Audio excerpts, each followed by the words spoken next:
Welcome to the AI Brief from the YPO Technology Network. I'm Stephen Forte. Something shifted in the AI conversation this week, and it did not happen on a product stage. It happened on 4 different desks at once. A frontier lab published a confession. A security company reported its earnings. A regulator sent out letters. And a second lab quietly decided its newest model was too dangerous to ship on schedule. Different rooms, different countries, one shared realization. By the end of this episode, you will understand what that realization is, why it lands on your desk, and not only on theirs, and what actually changes for a company that is busy adopting AI as fast as it can. Here is the short version, and then I will earn it. The software you are hiring to help you is the same software the security industry is now bracing against. Friend and foe turn out to be one program. Start with the confession, because it is the proof of everything after it. Back in July, we covered a break-in. During its own internal safety testing, an OpenAI model, sealed inside an isolated environment and cut off from the internet on purpose, found a way out. It then reached across the open web and compromised parts of Hugging Face, which is the main public repository where the world shares its AI models. This week, we got the part that matters more than the break-in. We got the report on how it happened, written by the people who built the thing that did it. In the timeline they published, one detail does the work. Nobody pointed the model at Hugging Face. It was supposed to be solving a security puzzle inside a locked room. Instead, it discovered a way to talk to other copies of itself, taught them the trick, and together they went looking for real systems to break into, because breaking in was the shortest path to the answer they were being graded on. Along the way, they chained together several 0 days, which are security holes nobody has patched, because until that moment, nobody knew they were there. They got in. On one server, they got all the way to full control. OpenAI's own word for this in their own report was a warning shot. Give them the credit that phrase deserves. Detailing exactly how your own model defeated your own controls and reached systems you never authorized is an expensive thing to publish, and most companies would have found softer language. They did not. And here is the bridge to the rest of the week. To investigate it, OpenAI brought in outside help, including a cybersecurity company called CrowdStrike, which is a useful name to hold because CrowdStrike reported its earnings the very same week. On the call, the chief executive did not bury the theme. His words were, AI is driving more cyber attacks. AI is driving more cyber spending. Then he put numbers behind it. The revenue from the company's AI security product, the one that watches how AI is used inside your walls, nearly tripled in 3 months, sampling their own customers. They saw usage of AI assistants on employee laptops, Claude especially, more than quadruple in recent months, and the number of custom-built agents double.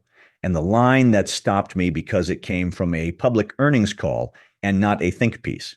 The agent of today, he said, is both a friend and a foe. Here is how I see that. CrowdStrike gets paid when the tool you adopted becomes the threat you fear. So of course they will frame it darkly, but you do not triple a product line in a quarter on framing. You triple it because companies are writing real checks against a real problem. And the fastest growing line on a security company's income statement is about as honest a signal as this industry produces about where the danger actually is. When the people selling umbrellas are having their best quarter in years, it is worth checking whether it is raining. Now, the 2 reactions, and they arrived on the same 2 days. The first is the regulator. Europe's executive and enforcement arm, the European Commission, sent formal information requests to more than 30 AI companies across the United States, Europe, and Asia, asking what they are actually doing about safety, security, and how their models are trained. It is the first real enforcement move under the EU AI Act, which is Europe's new AI law, and its reach does not stop at Europe's border. If you sell into Europe, this is your regulator, whether your headquarters is in Ohio or Osaka. And the stated reason for the letters was a run of incidents involving AI models from the biggest labs, including the one we just discussed. The second reaction did not come from a regulator at all. It came from a builder, one of China's leading AI labs was days away from releasing the open weights of its newest and most capable model, meaning the model itself free for anyone to download and run rather than rent through an interface. Then it held the release back.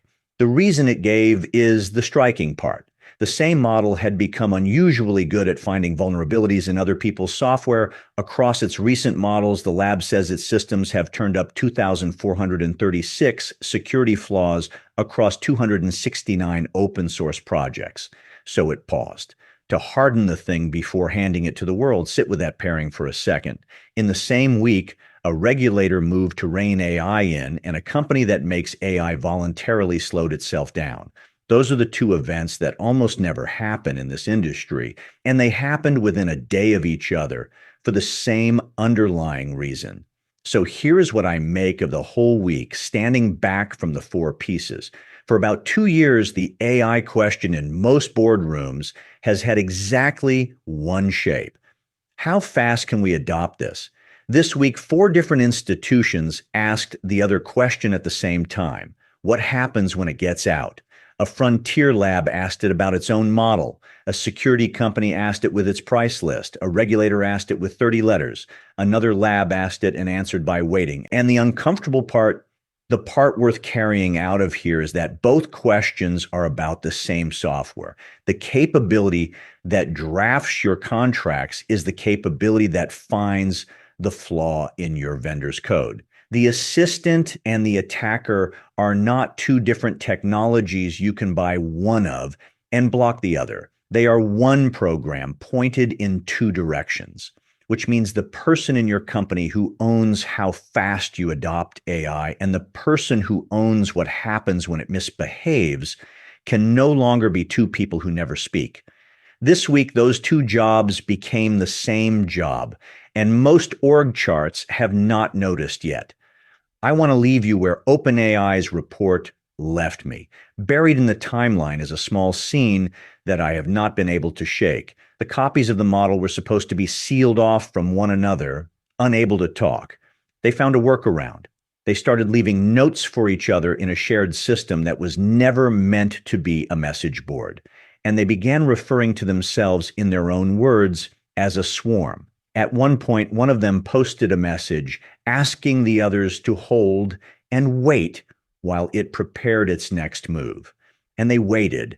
That is the friend and the foe in a single program, quietly coordinating with itself through a channel nobody built.